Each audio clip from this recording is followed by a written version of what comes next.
about 100,000 die every year, and nothing's being done. Not enough is being done. Numbers are going up, not down. And you talk about children being taken away from their parents.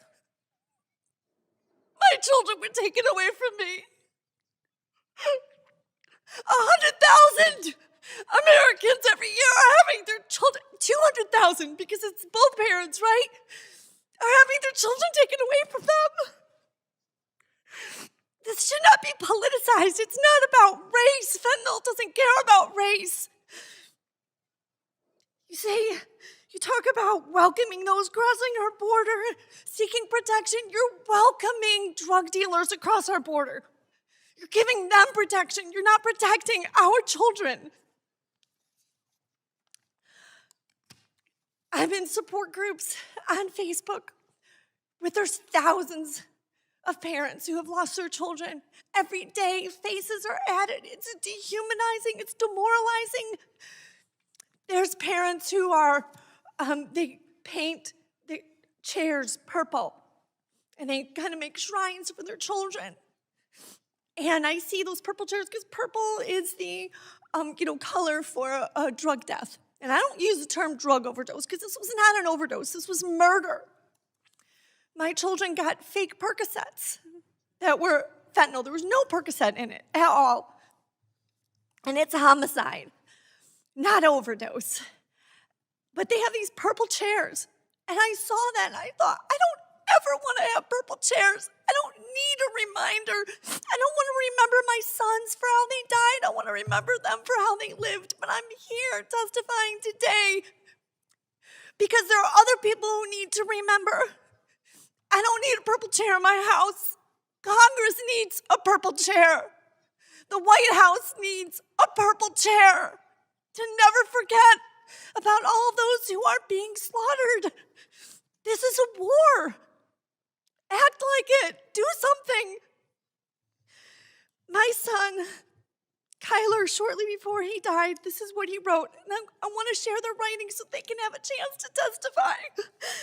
He wrote his goals. Number 1, stay away from drugs and alcohol. It's not worth it. 2, surround myself with good influence people. 3, stay away from nicotine. 4, treat people with more respect. Don't burn bridges. 5, find another method to cope that works for me. 6, get closer with Jaden. 7, start doing something physical to get in shape. 8, start working a lot to stay focused. 9, finish school. And he did. The day before he died, he graduated. 10, have a better relationship with my parents. 11, do anything and everything to better myself and my health. 12, listen when told to do something. 13, don't F up Probo or I'll have a felony on my record. 14, report to any and every drug test. 15, don't follow my birth mom's steps. 16, be there for my brother, my only blood brother. 17, I can do anything that I put my mind and effort to. I'd like to have the photos of my sons shown. I have just a few photos that you can see, again, to put a face to this issue. This is not just a concept.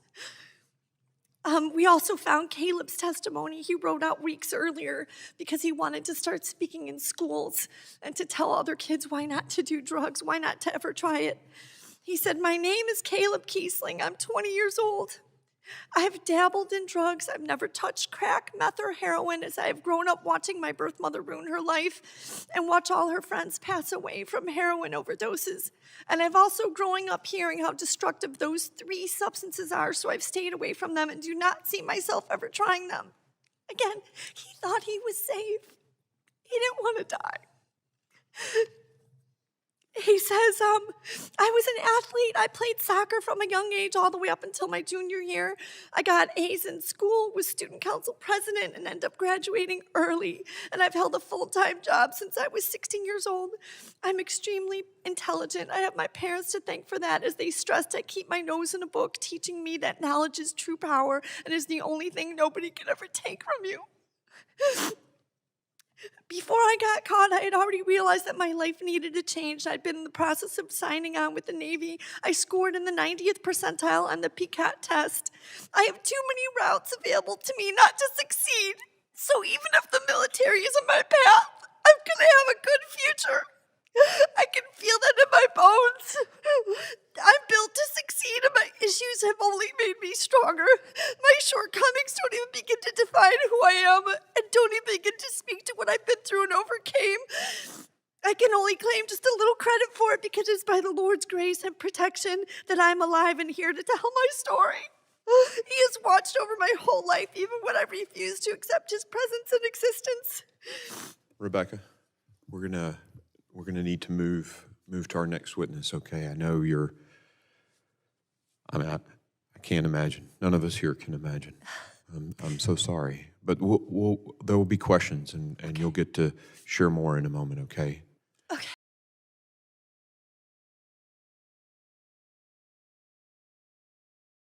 Hell, I acknowledge, but it's there. And, you know, a little bit of more Marjorie Taylor Greene and a few more, you're going to have a lot of Republicans running our way.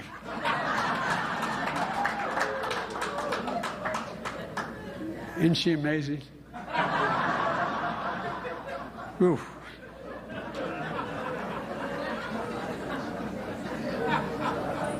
Ours, the reason she was very specific. I shouldn't digress probably. I've read. She was very specific recently, saying that a poor mother who lost 2 kids to fentanyl, that I killed her sons. Well, the interesting thing is that fentanyl they took came during the last administration.